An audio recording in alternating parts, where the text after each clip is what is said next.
Gadis ini sedang belajar, tiba-tiba ayah lari ke dalam. Sebelum pergi berbalik dan bilang sama siswa lain cepat pulang ke rumah. Melihat anak lawan, ayah tetap bawa semua keluarga keluar dari kota ini. Berjalan dengan cepat. Dia berbalik melihat langit yang tadi terang sekarang menjadi sangat gelap. Hujan sudah turun. Ayah juga bawa mobil lebih cepat lagi. Suruh putra dan putri pakai sabuk pengaman. Tapi anak tidak mau dengarnya. Ayah harus melihat ke belakang. Karena itu keluarga mereka hampir mau kecelakaan.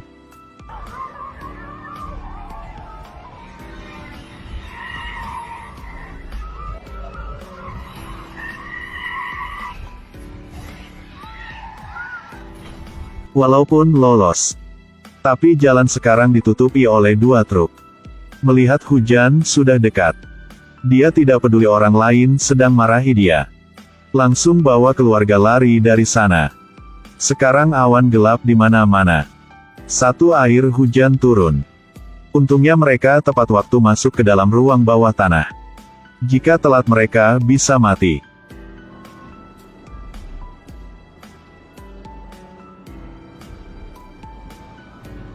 Setelah turun ayah kasih tahu yang lain. Ternyata dia adalah ilmuwan. Dia kasih tahu keluarga dia jika akan ada hujan beracun. Jika kena air hujan, orang itu akan langsung mati. Karena dalam air ada virus. Semua orang yang kena air hujan mereka akan mati. Dan ayah adalah harapan terakhir untuk selamatkan dunia ini. Barang di sini cukup buat mereka pakai dalam 10 tahun. Setelah suruh putri harus menjaga adiknya. Dia sudah pakaian kenyamanan lalu naik ke atas lagi. Karena dia ada yang penting harus keluar. Simone sekarang hidup dalam ketakutan. Dia buka ponsel melihat di luar sudah seperti kiamat. Sekarang mereka hanya bisa hidup di sini. Menunggu bencana ini lewat. Setengah jam lewat, ada suara mengetuk pintu. Anak berpikir ayah sudah pulang. Ingin buka pintu. Tapi sama ibu tidak boleh. Karena jika ayah pulang ayah akan buka pintu sendiri. Sekarang suara mengetuk pintu lebih keras lagi. Mereka saat ibu tidak melihat, langsung buka pintu. Pintu perlahan membuka. Seorang muncul di depan mereka. Dia tarik Ramus. Melihat dia ditarik keluar dari pintu, ibu mereka bergegas keluar. Kedua anak sangat ketakutan. Tapi sekarang ibu mereka sudah kena air hujan. Dengan cepat, mulai kejang. Jelas sudah kena virus. Lalu dia jatuh ke tanah.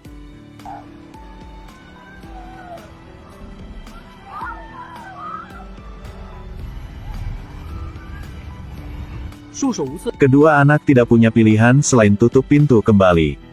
Suara teriak punya ibu masih terdengar. Sekarang mereka duduk dan nangis. Suatu hari melalui tetapi tidak ada kabar dari ayah. Sinyal HP juga hilang.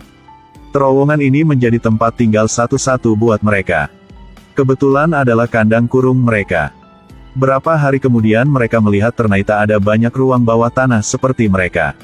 Dia mencoba kontak sama tempat lain. Siapa tahu bisa temukan ayah mereka.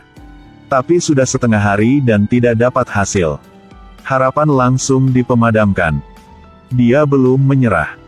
Dia merasa pasti tempat lain bisa hubungi dunia di luar. Lalu mereka menemukan satu kotak aneh. Melihat di dalam ada alat transmisi radio. Tentu saja mereka bisa kontak sama dunia di luar. Tapi sinyal di dalam sini sangat lemah jadi mereka tidak bisa mendengar orang lain omong apa. Lalu Simone berpikir. Dia biarkan adik bawa kabel mendekati pintu ruang bawah tanah ini. Akhirnya berhasil kontak sama dunia di luar. Orang itu kasih tahu Simone. Sekarang di luar sangat kacau. Dalam air hujan ada virus membuat semua orang sakit. Pemerintah karena mau menghadapi penyakit ini jadi membuat berapa barak untuk menyembuhkan. Dekat mereka juga ada satu tempat. Simone masih ingin dapat lebih banyak informasi dari orang ini. Saya bisa ke sana? Kau jangan kesini, di luar sangat bahaya. Tapi tiba-tiba tempat ini menjadi gelap. Simone ingin kontak sama dunia luar, tiba-tiba tempat dia menjadi gelap. Ternyata listrik sudah dicabut. Untungnya tempat ini punya genset. Ketika lampu nyala, suara orang itu sudah tidak jelas. Mereka hilang kontak sama dunia di luar. 5 tahun kemudian anak ini sudah menjadi dewasa. Barang buat mereka dalam 10 tahun sudah mau habis. Rasmus tidak bisa hidup seperti ini lagi. Jika tetap tinggal di sini mereka akan mati. Walaupun kakak menghibur dia, tapi Rasmus sangat marah. Kita harus tunggu ayah kembali.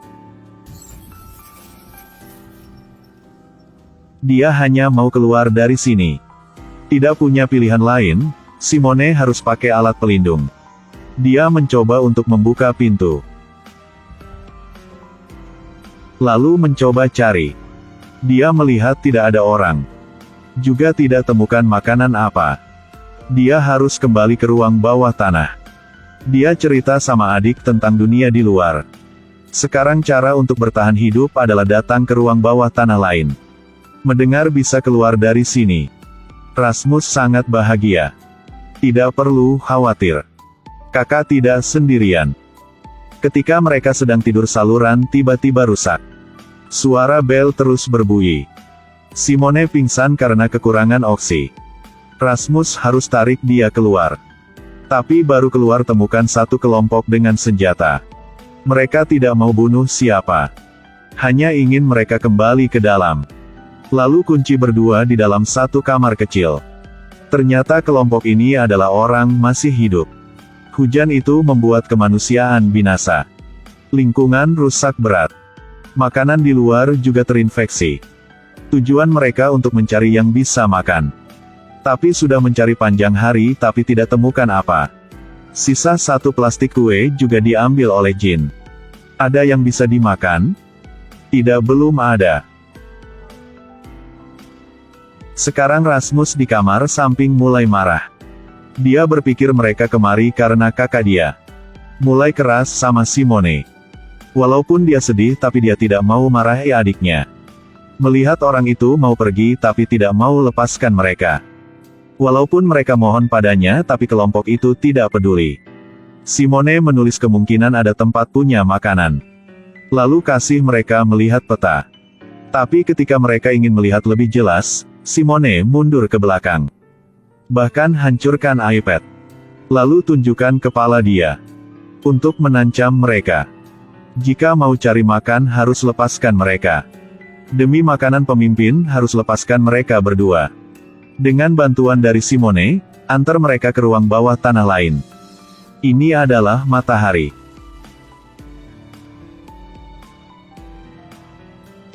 Saya sangat merindukan matahari. Tutup mulut untuk saya. Pria ini tidak hati-hati injak air. Rekan melihat itu langsung angkat pistol.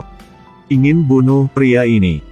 Tadi Simone dan adik ikuti kelompok ini untuk mencari ruang bawah tanah lain. Lalu baru tahu pria ini bernama Martin.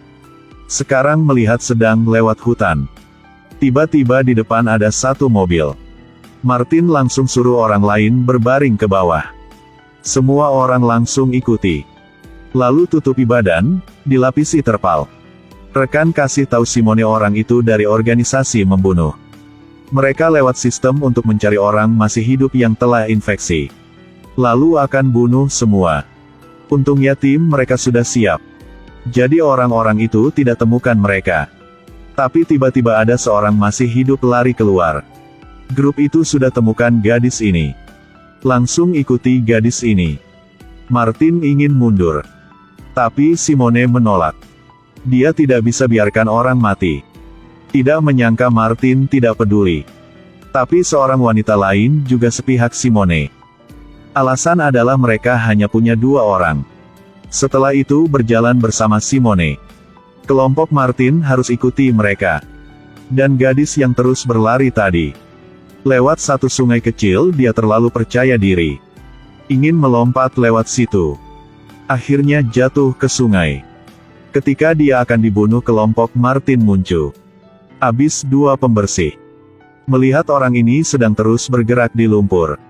Mereka tidak ingin selamatkan gadis itu. Karena tidak jauh dari sana ada mayat hewan. Ini membuktikan virus masih ada. Sangat sulit gadis itu baru bisa naik ke atas. Tapi Martin angkatin senjata. lalu bunuh ke arahnya. Ini adalah dunia yang kejam. Bisa hidup adalah hal penting. Simone dan adik ketakutan. Mendengar Martin jelasin. Mereka tidak bisa omong apa. Dan Rasmus mulai tertarik dengan Beatrice. Terus bicara dengannya dan tidak melihat jalan. Tiba-tiba masukin kaki ke dalam lumpur. Suasana menjadi tegang. Martin angkat senjata ingin bunuhnya. Simone melihat itu langsung hentikan orang ini.